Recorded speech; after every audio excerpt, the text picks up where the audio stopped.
Welcome to Out of the Ordinary, and I'm Jay, and I am with Taylor. Taylor. How old are you? I'm 21. 21. Okay, and where are you originally from? From here, from Arizona. Okay, whereabouts? Born in Mesa, kind of grew up in Buckeye, moved to Tempe, now I'm in Chandler, so I've kind of been all Okay, around. all right. Yeah. So the Valley. Yeah. Kind of. Okay, and what do you do for work? I am a saleswoman at Toyota. Okay, and I know you just closed the deal. Yes. Okay, congratulations. Thank you. And I wanted to ask you, what is that like? Like, what does it feel like to close a deal? It's definitely very exciting, kind of putting a car in someone's house. It's fun to be a part of. It's a big life experience. Oh yeah. So to be able to be a part of that and to help people out, I like it. Yeah, I would imagine, because it's what is it, like they say, the second most expensive right Yes. after their home, Yep. they get a car. Yep. So yeah, it's a kind of a big deal. Mhm. And so, how long does it take? Or how long did it take this one take, I guess? This one took about 3 hours. Is that pretty normal? Typically, yeah. From start to finish? It really just depends on, how long you're out looking for a car, how long finance takes, how long the delivery takes. Everything kind of plays into Gotcha. it when you're doing the sale. But if I was to ask like the average time that someone could expect if they're in a car dealership, it's about 3 hours. 2.5, 3 hours, yeah. Okay. And then do you do new or used or? Both. Both? Yep. Okay, cool. Was this one new or used? This one was a new Tacoma. Oh, nice. Yes. Good purchase. Okay, so I have to ask, how did you get into this? Because this is not, I know a lot of 21-year-olds, and not Yeah. all of them are selling cars. One day I was just looking through Indeed and I found this position and I said I'm gonna apply. I probably won't get hired. I don't know anything about cars. They called me the next day and I've been here for 2 years now. Oh wow! Yep. So that means you started at 19 or 20? 19. Wow. Yep, I was freshly 19. You're a trailblazer then, because you started young. And then the thing that I was going to get into, which is really the first thing I wanted to interview you about, is that traditionally, like when I think of car sales, right? I think of kind of like this slimy, kind of sleazy guy that's slick. You know what I mean? Yeah. And kind of so to bump into someone like you is like a little unusual, is it? And I can still tell, looking around, there's a lot more men than there are women. There are So 4 or 5 women right now on the Okay. sales floor. And, so and how many guys are there? 40 or 50. Right. Yeah. Okay. So So- not even 10%. No. So what is it like being in a kind of a traditionally male-dominated thing? I mean, do you feel like it's an advantage or a disadvantage, or does it matter? Or? I've seen both sides where it can be an advantage and a disadvantage. Some people choose not to work with me because I'm a female. Some people choose only to work with me because I'm a female. So you see both sides of it. Right. I Yeah. could see that. I could see sort of more of a chauvinistic point of view, like, oh, she's not going to know anything about Exactly. cars. But then I could see other people like, well, she's probably going to be a little more honest or whatever, right? So I've gotten Awesome. where I don't know anything about the cars, or the other hand is where I feel more comfortable working with her because she's not a big, scary man. Totally. That makes Yeah. complete sense to me. Would you recommend this for other women to get into? I would, yeah, it's a very good business, especially if you get a good foot in the door. Yeah. We're family owned here, so they take Okay. great care of me. Okay. I don't know about other dealerships, but Yeah. this is all I've known and I love it here. Okay. Yeah. So, there's a lot of, I'm not gonna let you off the hook totally easy here, but Okay. there's a lot of stereotypes about car sales in general. Uh-huh. You know what I mean? Oh, they're gonna screw me over, or Yep. they're gonna be really pushy, or they're Yep. junk fees, or they're gonna, whatever. What's your point of view on that? What would you tell people? Is there some truth to that, or is it not that way? What are some, It really just depends who you're dealing with. yeah? I don't personally like to do any of that because I like to go into it selling a car. I like to say, I want to sell a car how I want to buy a car. I wouldn't want to buy a car with somebody hounding me, somebody, telling me something that I don't want, stuff like that. So I want to go into it as if I were selling my mom or my grandma a car, Right. how would I be treating them? I would imagine, I've been in sales before, not car sales, but I'd imagine it would be a little challenging, trying to I don't know, thread that needle in terms of okay, I've spent whatever, an hour with these people showing them around or whatever.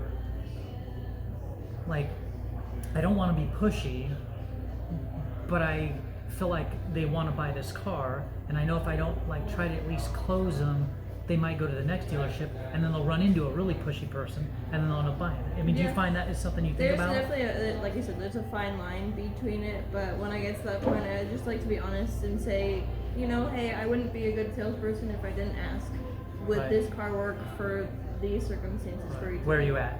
Yeah, exactly. I'm not like, are you gonna buy this car or not? I wouldn't want to be talked to like that, so I don't do that. I've been to places before in the past where like I've come in and like to like, I don't know, either to test drive the car or do something, I forget what it was, but they took my keys that I came with. Yep. And like, it was like I had to basically almost go to like threats to like get my own car keys back to leave. Yeah. I'm like, that was psycho. We've heard a lot of horror stories. Oh my gosh, it was bizarre. I'm like, what is this? I'm like, dude, you got like 2 minutes to give me my keys, bro. Yeah, anyway, I would never want to do this to somebody. I would be scared. Like, just as a worker, I'd be like, they know where I work. Anyway. No. Okay, so what would you say is the best part of the job? Like, what do you like most about this job? I'd say here, obviously, the money is great. Is the money good? Yeah. The environment. Yeah. Yeah. Yeah. Yeah, I've always liked, I mean, I'm not done auto sales, but I've always liked that about sales in general. It's like, you know, if you work your tail off and you really go for it, you can really have a good income. Yeah. It's kind of like up to you. And I kind of like that sort of merit. Yeah, the harder I work, the more money I get. Yeah. And I don't, you know, nobody likes working. Right. I would assume nobody really likes really. working, but very few the people. environment here it's wholesome. Okay, so let's go the other way. What's the worst part of the job? The hours. The hours? Yes. Why'd you say that? You know, a lot of hours I don't get weekends to do anything because I'm always here. We don't get weekends off. Oh yeah. So just always here. You know, sometimes I'll be here from 8 in the morning to 9 at night. Like that's like that's 13 hours. Yeah. And not only like even if you were offered like, oh, you can have weekends off, you would never want those because that's when people It's are buying the best cars. days, exactly. Why would I? Right. Why would I? Right, but I can see how that'd be particularly tough for someone that's 19, 20, or 21 years old because that's when all this stuff's happening out there in the world. Yeah, I've missed some things, but it's... So that's the toughest part of the job would be... So you kind of have to balance everything, the life and actual work. hours, right. I mean, I guess you could like decide not to work them or whatever because everybody else will pick them up, but then you're really sacrificing your income. Exactly. That's tough. Yeah, can't live like that. No, that would be tough. Yeah. Okay, so what's something, if you can think of something, that most people, like the normal person that's never worked in the car business, like what is something that most people you think don't know about your job? That's a good question. I don't know. I've learned a lot about financing and like credit and all that fun stuff. It's a lot more broad than I thought it was. But the terms and kind of the lingo for everything right here, I wouldn't know half this stuff if I didn't sell cars, like of what to do. Yeah, I believe that. So I've definitely learned a lot in the 2 years that I've been here, which has been nice. Would you say that it's is it a hard job? I'd say it's hard if you make it hard. What do you mean by that? So it can be very easy. So you can go into it and not really know anything about cars and still sell cars because you're a people person. Right. Selling cars is, we like to say here, you know, make a friend. Okay. Don't try and sell a car, try and make a friend. Okay. Because somebody's going to decide very, very shortly between meeting you if they're going to buy a car from you or not. Within like the first 5 minutes. If they don't like you, they're not really going to buy a car from you unless they desperately need a car.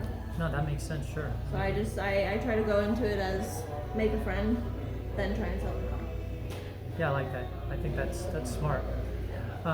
Is it harder than people think? Like the job itself? Like I know it's not like you're not doing like, you know, lifting heavy boulders or anything, but like, you know, like I could imagine, let's say I was here like on a weekend, I've got the weekend shift, and I'm doing that really rough 8 to 9 shift, and I'm met with like 5 buyers or 10 buyers or how many would you meet in a weekend? It depends. On like a Saturday, I can meet 5 to 10 people. Okay, so let's say it's 5 to 10 people. I'm gonna sell 5 to 10 cars. Right, but if I met 5 to 10 people on a Saturday, then 5 to 10 people on a Sunday, and like I didn't sell one, like I kind of feel like stressed out, knowing that I have to like I've got to follow up, and like, you know, maybe everybody else got the good leads and I got the tough ones. Yeah. Like It's very easy in this business to pocket watch. What does that mean?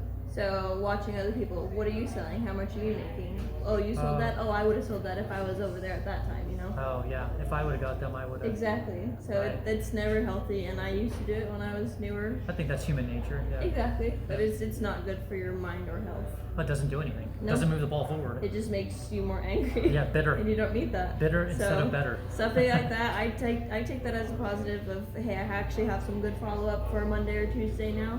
You know, I'm gonna set up my week. I'm gonna set up my next weekend. I'm gonna Oh, kind that's of cool. space it out and see That's- what they actually need. I like it. Look at it as positive. Like I've got these leads to work, so Exactly. at least it's something to do. It's better than being here for 13 hours and talking to 2 people, right?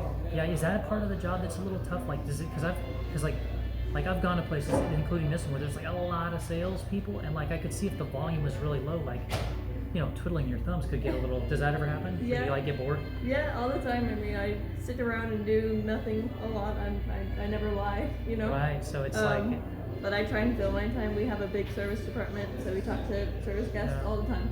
that would be a tough part of the job. And that's sales anywhere, not just auto sales. Is the feast or famine part of it? Yeah. You know. So this is my last question, but the most important one. And if you can't say anything, that's fine. Okay. But I know dealerships have to make money, Yep. and you have to eat. Yep. But do you have any tips for someone that's looking to buy a car?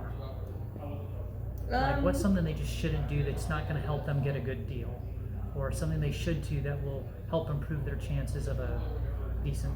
I would say just know what you're looking at. Know the market, know the inventory, because I don't know if you've seen our lot, we have 150 cars. Okay. You go to a big manufacturer, I won't say any other names, but some of the other manufacturers have 600, 700, 800 cars in their lot at a time. Okay. So they're doing, you know, $15,000 rebates, this and that. Oh, why aren't you doing it? Because I have 150 as opposed to 600 cars, that's why. And it's a Toyota versus something else. Stuff like that. So know exactly what you're looking at. Know what's on the market, because if you're looking for something that's a hot commodity and you're trying to get a discount, it's typically not going to happen. Right. So basically, just straight up supply and demand. Exactly. Gotcha. So if you want a good deal, good discount, go somewhere that has 800 cars, That makes a lot because of they're sense. going to want to move it and sell it. Me, Right. I'm okay with not. Particularly of the same exact car. Exactly. You know, that would make sense. Yeah. Okay. At the end of the day, to every dealership, a car is just a piece of metal. We're not attached to any of it, so we'll do Right. what we need to do to make a deal. If it's anything crazy, then we won't. Gotcha. All right, that's my interview with Taylor. Thanks a lot. I really appreciate it. Of course, Thanks yeah. so much.